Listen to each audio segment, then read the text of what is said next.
Oath to Order is a truly remarkable song composed by the music maestro Koji Kondo. In order to understand how and why Koji composed this tune, we have to step back a bit and put ourselves in his shoes at the time. Imagine for a moment that you are a composer at Nintendo presented with this scene from Majora's Mask, with the task to write music for it. What would you write, and how would you select your instruments? Koji Kondo explains his own process in a 2007 GDC talk he gave. He said, "All games contain unique rhythms in some form or another. These rhythms can be found in character movements and also in the timing with which players press buttons. It's essential to grasp these rhythms and to use the ones that represent the most satisfactory playing experience and create music based on them." In a cutscene like the scene we're watching now, Koji used the timing of the giant's footsteps to determine the tempo of Oath to Order. At 68 beats per minute, the piece moves at a slow adagio pace.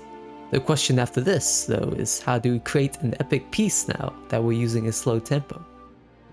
Powerful chord movements are the answer. For example, taking a brief look at the strings, Koji loves to use strong chords such as dominants, major ninths, and slash chords. For the instruments, he used a primarily string arrangement along with the backups, the harp, the choir, and the French horn.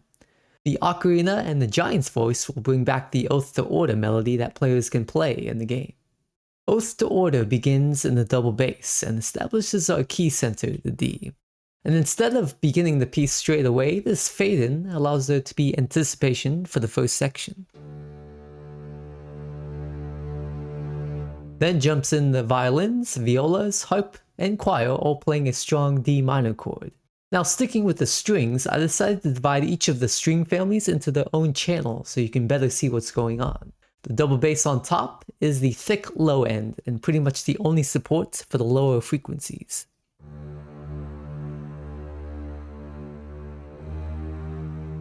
The violas contain much of the chord shape. An important technique for writing for strings is to allow each string family to have their unique notes it plays. For example, the double bass note parts are not repeated in the violas, and the violins have their own singular notes as well. Using this technique allows much more breathing room in the song and allows it to sound more open. Now let's take a look at what the violas are actually playing. I notated the chords up top for you to follow along. For your convenience, the ghost notes you see up top here are the violin parts, and on the ghost notes down here are the bass notes. We start out with the D minor chord, and then one of the most powerful moves is this E flat major ninth chord. What makes this stunning is its halftone shift up from D to E flat, and any ninth chord is uniquely strong. After another D to E flat major ninth, the bass moves up to E, another half step, making this a very tense chord that must be resolved. Finally, Koji establishes a very strong sus chord, this dominant A chord, to the A7th. One other note on the strings is that if you listen to the original song, the strings have a slight wavering quality to them. I emulated this by applying a tremolo effect.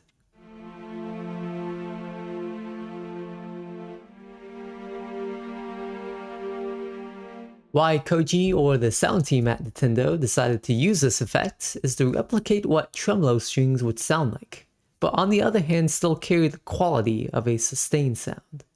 Harp is used front and center in Oath to Order. It's used in a rhythmic function to allow the listener to feel the tempo of the song. Koji went with a very simple approach to scoring for the harp, in that he simply selects the notes of the chords that we are currently in.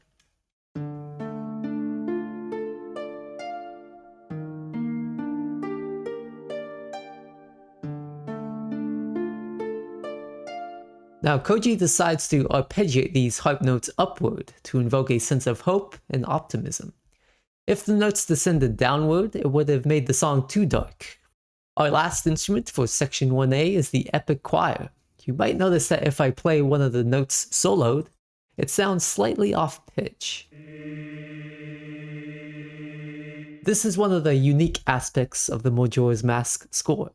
Many of the synths, strings, and choir are tuned slightly off to unsettle the listener and to make the music sound more interesting. In this particular choir channel, I combine the original N64 choir along with my own choir sample.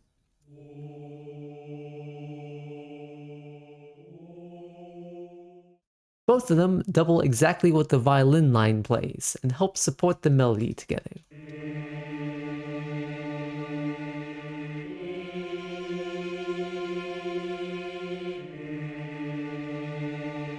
Note that here in section 1, only the male choir is playing.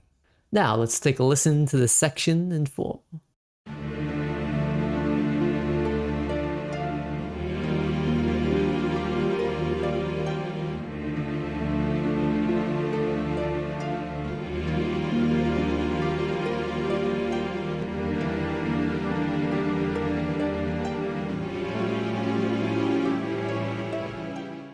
Section 2A is the more positive and uplifting side of the song.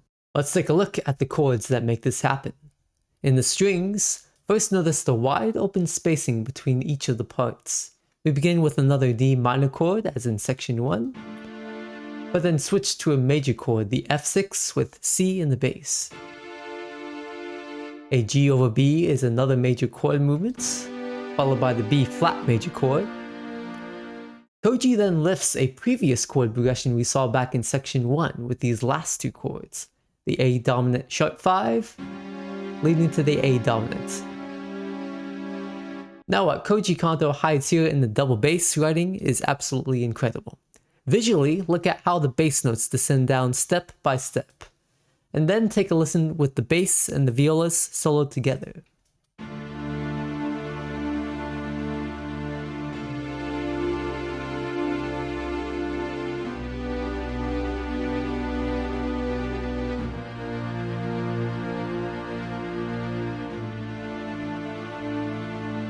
Now this is such great songwriting because the bass is not making these large leaps to fit with the chord. Instead, the notes help lead the listener from chord to chord.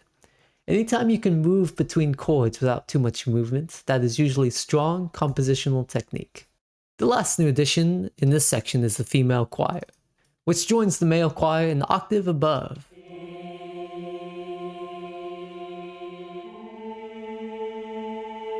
The addition of this female choir lifts the song ever so slightly so that it feels like the song has opened up. Take a listen to section 2A with the new choir.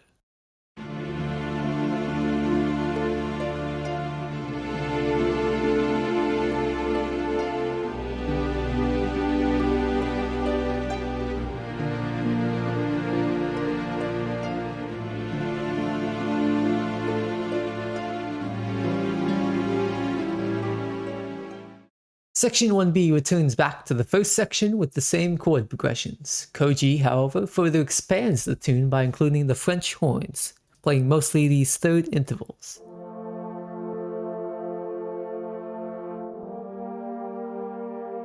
The French horns mostly duplicate the viola lines, but their own tonality and texture give the song a more solemn sound. Both of our melody instruments, the ocarina and the giant's voice, are introduced to really distinguish this 1B section from 1A. What is absolutely unbelievable about this melody is that you can move this pattern anywhere and it'll always fit.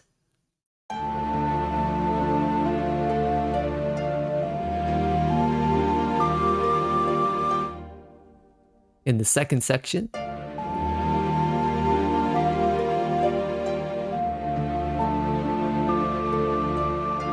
right after,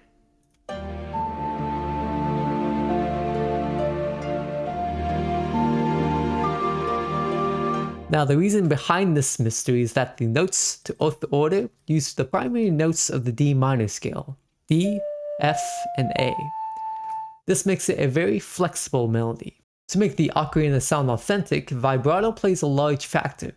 I automated the vibrato use in its own channel. Usually, vibrato is faded in on long sustained notes, although sometimes adding vibrato to shorter notes can work as well.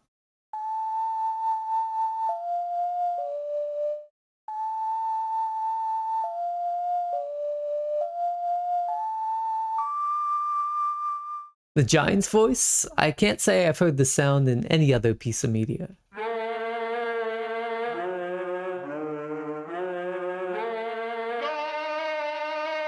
After researching and listening to many different sounds throughout my life, the closest sound I can compare to it is a sound a walrus sometimes makes. My guess is that they captured a sample of an animal like a walrus, edited a bit, and then used it as a very interesting instrument. Because they used an animal sound or something like it, the sound sounds very similar to a human voice, but has a distinct alien quality to it. Listen to how the new French horns, ocarina, and giant voice add to this section 1B.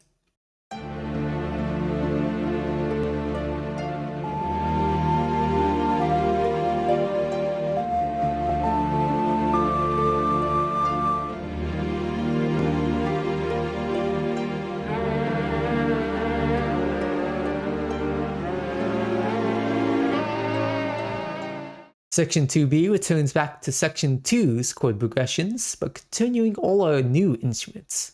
As before, this section will finish off with that dominant A chord, and then the song will end on the big D minor chord, the home key of Oath to Order. Let's finish off with listening to the end of Oath to Order.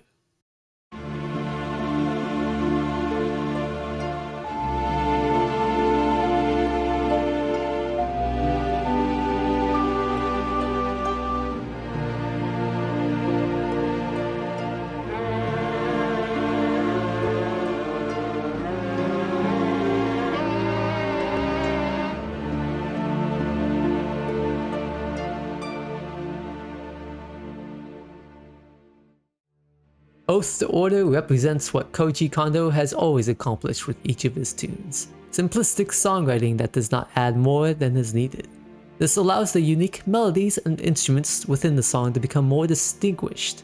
Also, Koji uses this Oath to Order theme in several moments in the game, and primarily as the theme for the giants. It's only when Link calls the 4 giants that we hear the full arrangement of this theme. Thank you for engaging with this intriguing look at one of Majora's Mask's most seminal pieces. A massive thanks to all who have supported me and this channel through Patreon. Every single person who follows this channel is helping the next generation of composers and video game developers by exploring the great music of video game history. See you all in the next episode of Music Design.